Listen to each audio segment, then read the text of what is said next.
Ah, Winter. There you are. Welcome back. Sort of, but not really. The mandatory break can be nice for both us and the garden, but us gardeners want to grow. It's what we do. So indoor planting ramps up at this time, and pre-starting our seedlings for next year is just around the corner. Wait a minute. Maybe that break is nicer than we thought. Whichever the case may be, gardening is always on our minds. So, with that thought, in case you missed it, here's Garden Quickies Volume 23, Episodes 221 to 230. Enjoy.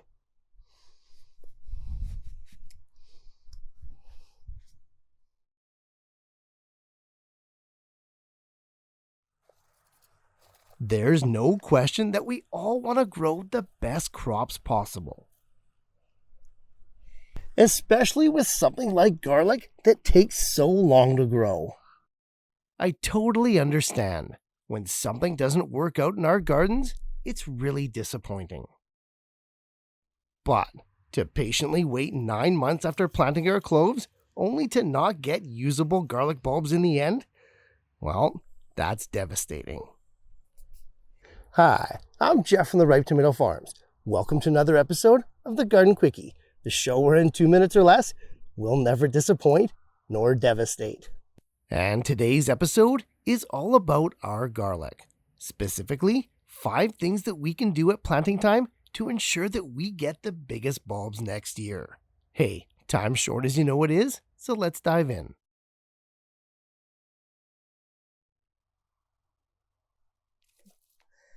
Right away, if you want the biggest garlic bulbs next year, you've got to start with the biggest cloves this year.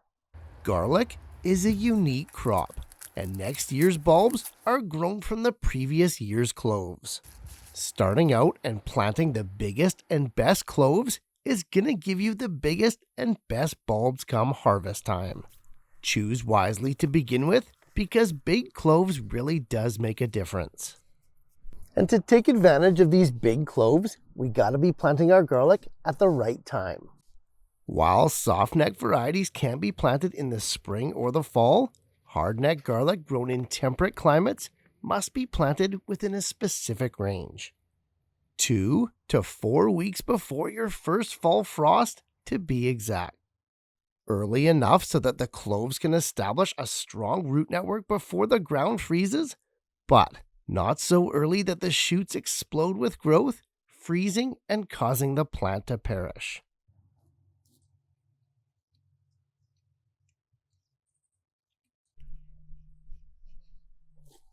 What we plant in is also key, because as an allium, garlic loves its nutrients. On top of loving that nitrogen, the soil you grow your garlic in should be light, loose, airy, rich, high in organic matter, consistently moist but drain well, and of a neutral pH. Good dirt will always lead to a good garlic harvest. Even the best soil, though, won't matter if we don't plant the cloves at the right depth. The ideal depth to plant garlic cloves is 2 inches deep on the rooted end, which means about an inch over the growing tip.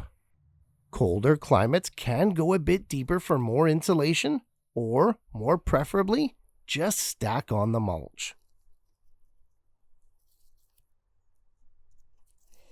And after we nail the right depth, we need to concentrate on that spacing. 4 to 6 inches apart, more for the larger varieties. We gotta give those bulbs room to develop. Just like we need to leave room to check out the next episode of the Garden Quickie.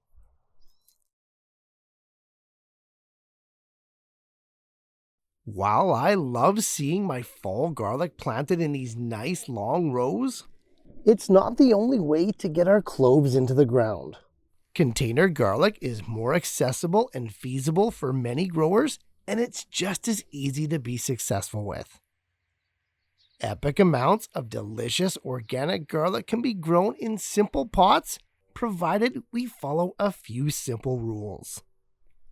Hi, I'm Jeff from the Ripe Tomato Farms. Welcome to another episode of the Garden Quickie, the show where in 2 minutes or less, we do nothing but keep it simple. And today's episode is all about planting garlic. More specifically, 5 tips to help us be more successful growing it in containers. Hey, time's short as you know it is, so let's dive in.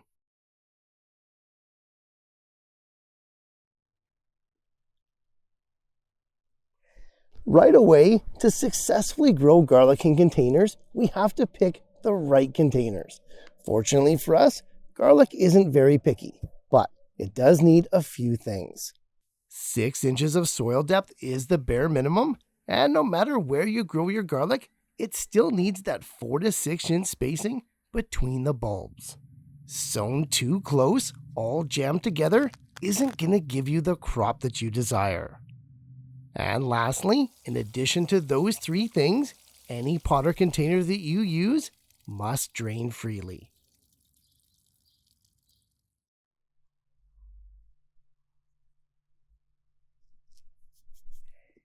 Starting off with the right pot or container is going to be key to our garlic success, but even more so is going to be that soil. Yes, garlic is low maintenance, especially for how long it takes to grow. But planting those cloves in the right soil is going to make all the difference.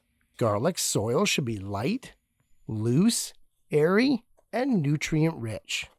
It should be high in organic matter, have a constant moisture level but drain well, and be at or near a neutral pH. And just as important as our soil is the depth that we plant our cloves. Garlic, like its close cousin the onion, grows right at or near the surface. Plant your cloves so there's about 1 inch of soil over that growing tip, about 2 inches deep total. Colder climates can go a bit deeper, yes, but for those really frigid areas, you should probably skip the containers and plant straight into the ground. After planting our garlic cloves at the right depth, in the right soil, in the right container, all they need now is a good mulching. These guys are going to be enduring the full length of winter, so a nice thick mulch of leaves, grass, or straw is in order to keep them nice and snug until the warmth of spring. After that mulch, we come to our 5th and final container garlic growing tip, and that's the right location. Like all members of the allium family, garlic is a full sun crop, and in zones 8 or higher, you can place your containers right where you're going to grow them in the spring and summer.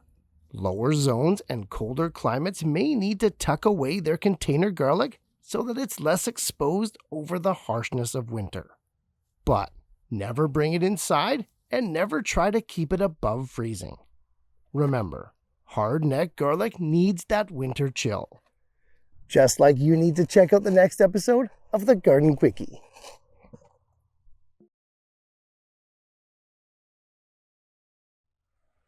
Garlic is a crop that grows right at the surface. Because that's where we plant it. However, for hard-necked varieties of garlic grown in colder zones, this is a dangerous game.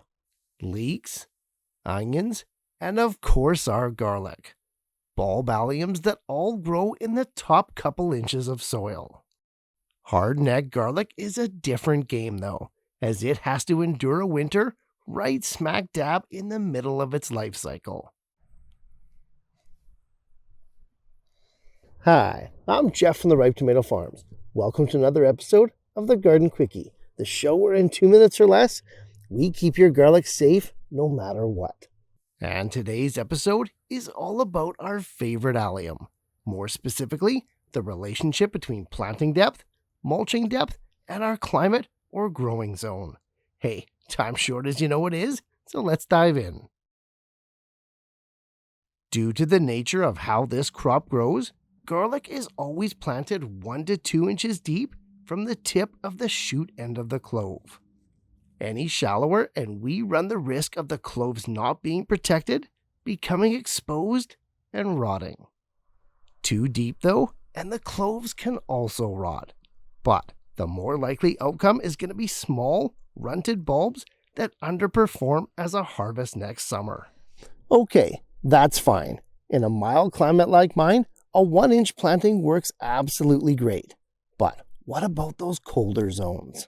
Colder climates will definitely want to plant at the deeper range of that 1 to 2 inches.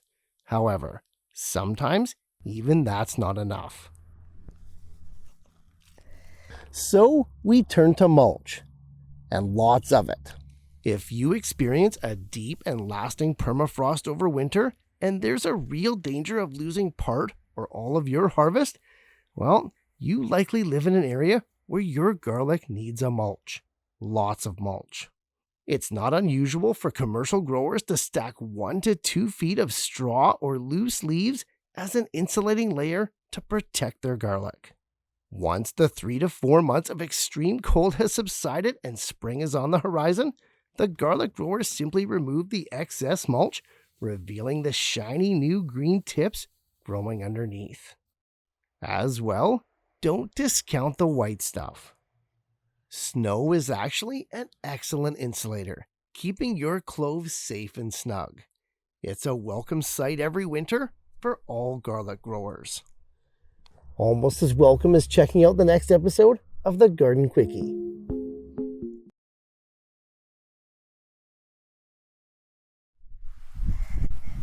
Doing something different just for different's sake is not my idea of smart gardening. But doing something different that actually benefits my soil and benefits my garden, well, that's a different story. Crop rotation is on a lot of gardeners' minds at this time of the year, and for good reason. For starters, it's the time to do it. If not, at least start thinking about it. As well, right now is when we hear about it the most, and how good it is for our garden. Hi, I'm Jeff from the Ripe Tomato Farms. Welcome back to another episode of the Garden Quickie, the show where in 2 minutes or less, we're all about being good for your garden.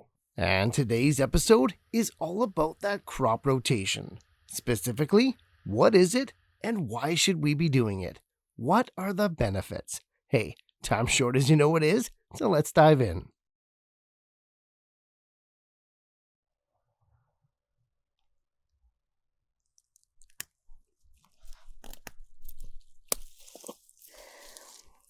So what exactly is crop rotation then? Well, think of it as a revolving door of new plantings. By definition, crop rotation is a gardening practice whereby different crops are planted in succession in the same area over several seasons. More simply, crops, once they're harvested, are rotated out for new ones instead of planting the same ones over and over. Great, that's an easy enough concept to understand. But why do we do it? How does rotating crops benefit our garden? Although the pluses are many, the advantages of crop rotation can be broken down into 5 main benefits.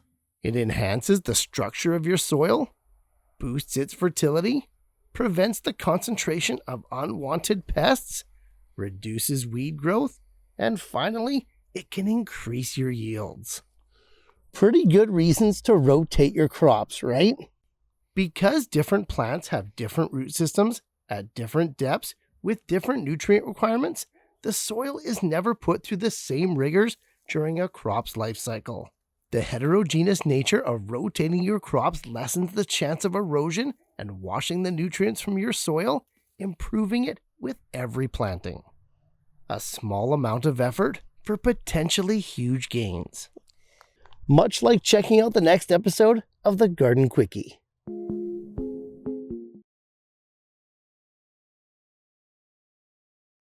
We all want to protect our plants and give them the best care. Especially the ones that are the tastiest and most productive. During the season, strawberries shine bright for longer than most, giving us near unlimited bounty over and over. But it all comes to an end for winter for these beloved perennials.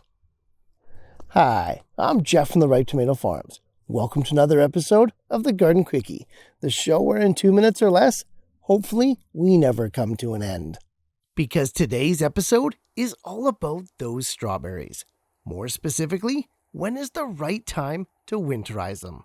Speaking of that time, it's in short supply as you know it is, so let's dive in. Winter can be brutal. That's why trees, shrubs, and even this rosemary here possess a woody cambium as a built-in self-protection. Strawberries, however, have no such defense. Extremely cold temperatures and exposure can prove fatal to these guys every winter, so we have to protect them. Winterizing the patch is an annual event in a strawberry grower's life, and it's expected and no big deal. What is a big deal, though, is getting the timing of it just right. In fact, timing is going to be the number one factor governing our winterizing success. So, this is one thing that we have to get right. Unfortunately, there's no one universal time for everyone to start winterizing their strawberries. Some people may need to start the process in October, while others won't begin to winterize until as late as December. This is because we need to make sure that the plants are truly dormant and that there's no new active growth underneath all that dead foliage before we can even begin to think about winterizing. Yes, being too late means that we do run the risk of extreme cold damaging or even killing the plants.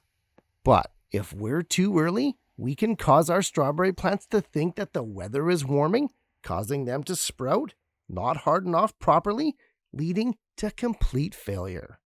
Therefore, the best time to start winterizing your strawberries, no matter where you live, no matter where you're growing, is when the temperatures are consistently below freezing with no warming trends in sight.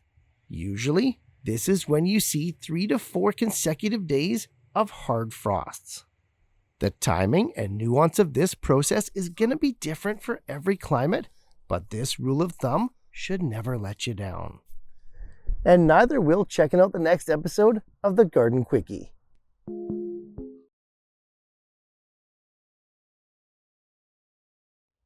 Sometimes, the most important part of an epic bounty isn't the obvious harvesting of it. Storing and preserving our vegetables, such as these baby carrots here, is also necessary in making the whole thing worth our while.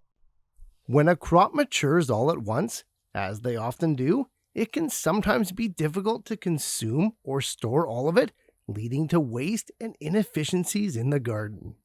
What if there was a way to take big producers like carrots and store them in place over winter without any extra work? How does that sound? Hi, I'm Jeff from the Ripe Tomato Farms. Welcome back to another episode of the Garden Quickie, the show where in 2 minutes or less, we're all about avoiding extra work. And today's episode is all about those carrots. More specifically, storing them in the ground over winter. Is it possible? And if so, how do we do it? Hey, time's short as you know it is, so let's dive in. After the last harvest of the fall, excess carrots are often stored in sand under cool temperatures with a high relative humidity. Coincidentally, this pretty much describes the exact conditions of our winter soil.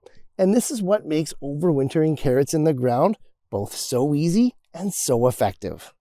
Normally, no extra work needs to be done to store your carrots over winter out in the garden. Quite simply, these plants are built for it. However, a few hard rules do apply if we want to be successful with this. For starters, it's not going to work if your garden doesn't stay cool. We're talking well under 40 degrees Fahrenheit all winter long. Also, if your winters are particularly wet or your soils don't drain well, the carrots are likely going to rot. On top of that, if your area is prone to getting carrot flies, this probably won't work either. And finally, if you're growing only the coreless kinds of carrots, well, they can be problematic. Okay, with those issues out of the way, we can now get to it. When overwintering your carrots, the tops can be left on, or you can cut them off. It doesn't really matter either way because there's going to be little to no growth from now until spring, which is also noteworthy because we can't expect small, underdeveloped carrots like this to do anything over winter. Which also leads us to the biggest caveat with this endeavor, and that's that all our carrots need to be harvested over winter well before spring. As a classic textbook biennial, our carrots are going to enter a flowering cycle with vigor as soon as that weather warms. And as it does with most crops, this will kill the flavor and consistency, ending your harvest. What won't kill your flavor or end your harvest, though, is continuing to check out more episodes of the Garden Quickie.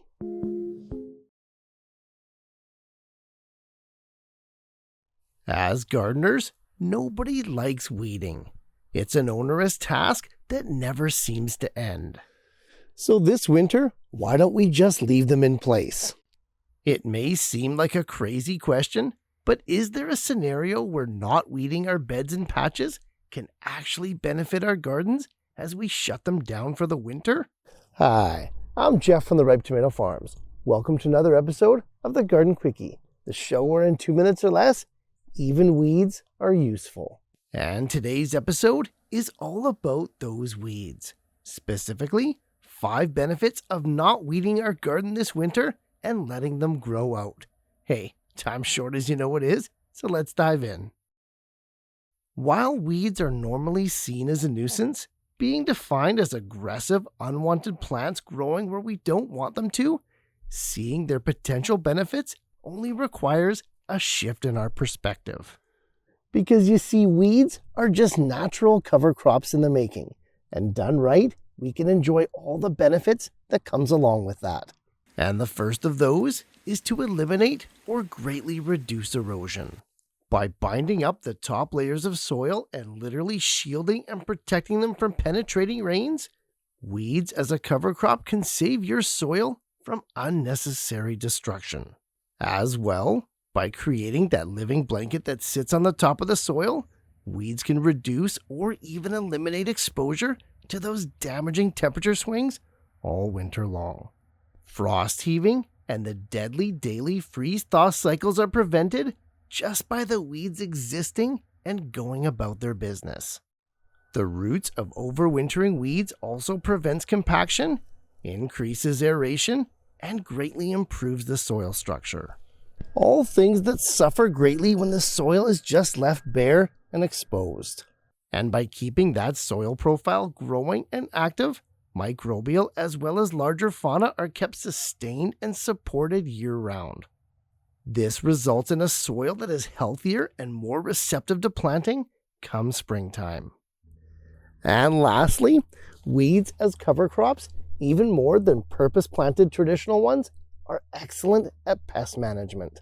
They prevent easy access to bare soil for pest insects to lay their eggs, as well as for grubs to overwinter, but at the same time providing valuable refuge for those beneficial predator insects, as well as those pollinators, as they wait out the winter. And as you wait out the winter, hopefully you leave those weeds alone, as well as check out more episodes of the Garden Quickie.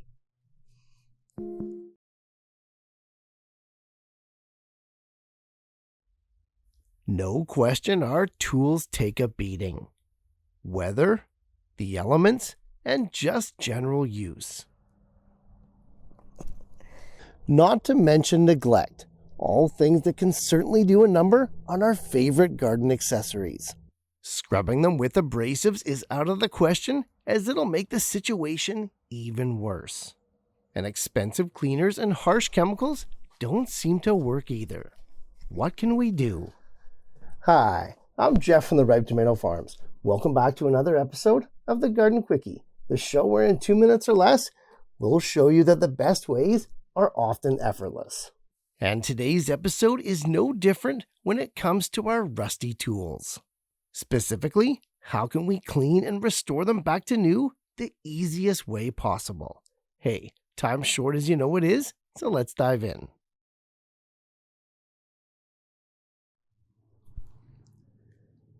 Cleaning rusty tools is a simple 3-step process, and it works for every tool in your arsenal. But I find it works particularly well with pruners and scissors. Rustier, the better. So, step 1 is going to be a superficial clean with a nice, dry, soft cloth. Basically, we just want to get all that dirt and grime that's stuck to the metal off so that our rust elimination process is that much more efficient and that much more effective. We only want to use just a soft cloth here. Abrasives like sandpaper or even emery cloth are going to create scratches in the metal, leaving even more areas for rust to appear. After a quick superficial clean, we break out the only thing that's necessary to get the rust off the metal. And that's vinegar. A simple, overnight vinegar bath is where the magic happens. Full strength works best, as does the agricultural or cleaning grade. Honestly, stronger the better. Just let the tools sit submerged overnight, no extra work needed on our part. Now, you can disassemble the tools and take them all apart to really get in all those nooks and crannies, but it's not necessary. Roughly 24 hours later, and we're ready for the final step. And lastly, as a final step, we take the tools out of the vinegar bath and simply wipe them down.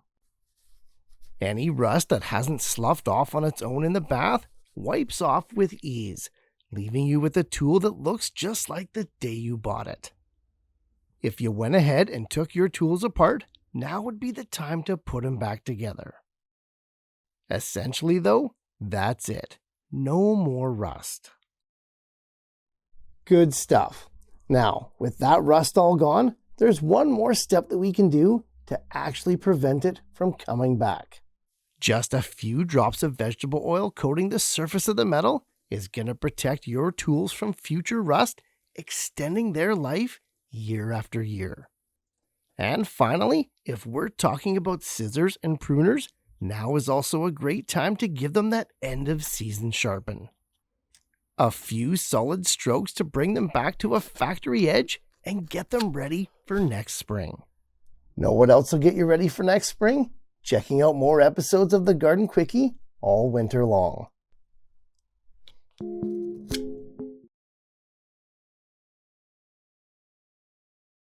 With winter cleanup in full swing, our eyes often turn to sources of extreme messiness and extreme chaos. That's right, we're talking about our raspberry patch. But for as messy and chaotic as these guys get towards the end of the season, we have to show restraint when dealing with them.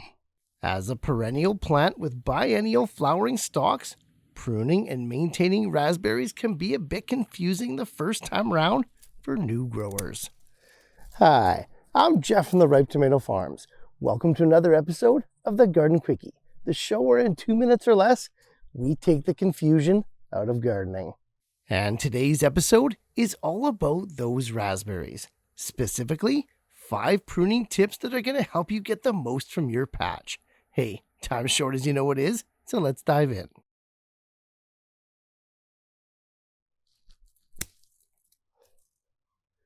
Right off the bat, no matter how unruly your plants are, it's always best to prune your raspberries in the spring. Not only is it easier and less likely that you'll make a mistake, but the spent canes are also thought to release valuable carbohydrates back down into the main plant. Spring is best, but it's not mandatory. The second reason that spring is better comes down to the fact that all raspberry varieties have 2 types of canes, or more accurately, 2 ages of canes. Initially, we've got our first year shoots, known as prima canes. They undergo a winter chill, flower, and fruit, and become the second year shoots, known as floricanes. Floricanes, once they've fruited, regardless of variety, are gonna die off. And in raspberries, 95% of the time, it's the only shoots we prune. These prima canes here have to be left alone to next year if we want to get any fruit. The exception to that are the ever-bearing types, which will go ahead and produce fruit on both first and second year canes. Again though, for as amazing as ever-bearing types are, they'll never produce fruit on a dead floricane. So, if a cane that overwinters sprouts leaves in the spring, you know that it's going to fruit. If you're growing an ever-bearing type of raspberry, this is what makes spring pruning so much easier. Shoots that are obviously dead or canes that have started to grow all haywire can definitely also be removed. For fall or early winter pruning, these are the only ones I take out. It's super easy, just cut them down right to ground level. Now, if you're growing a summer or June bearing variety of raspberry, and those canes have already gone ahead and produced fruit, they can be removed. Again, I prefer to wait until late winter or early spring to remove them so that these shoots have a chance to shed back all the nutrients back down to the main plant. However, spent floricanes, regardless of the raspberry variety you're growing, are truly dead. They're never going to flower and they're never going to come back to life. It does the plants and your patch no harm if you want to remove them early. Lastly though, if you're ever unsure, just leave it until spring, especially if you're growing the ever-bearing varieties. The patch doesn't care what it looks like, nor will it suffer by being a little unruly for a couple more months. Which gives us plenty time to check out more episodes of the Garden Quickie.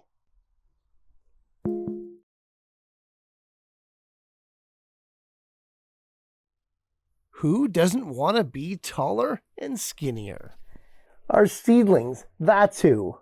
In the world of young plants just starting out, the shorter, the stockier, the bushier, the better. Long, tall, slim, and not so green need not apply. Hi, I'm Jeff from the Ripe Tomato Farms. Welcome back to another episode of the Garden Quickie, the show where in 2 minutes or less, we help you avoid this and create perfect seedlings every time. And today's episode is all about those seedlings, more specifically, the leggy ones. What are they? Why are they so bad? Why do they happen? And how can we prevent them? Time short as you know it is though, so let's dive in. With winter on its way or already here, our thoughts turn to growing inside. Sprouts, greens, and herbs are all going to scratch that gardening itch for the next few months. And while we're a ways away from getting our plants started for next year, now is the perfect time to correct all those past mistakes before we get started, namely leggy seedlings.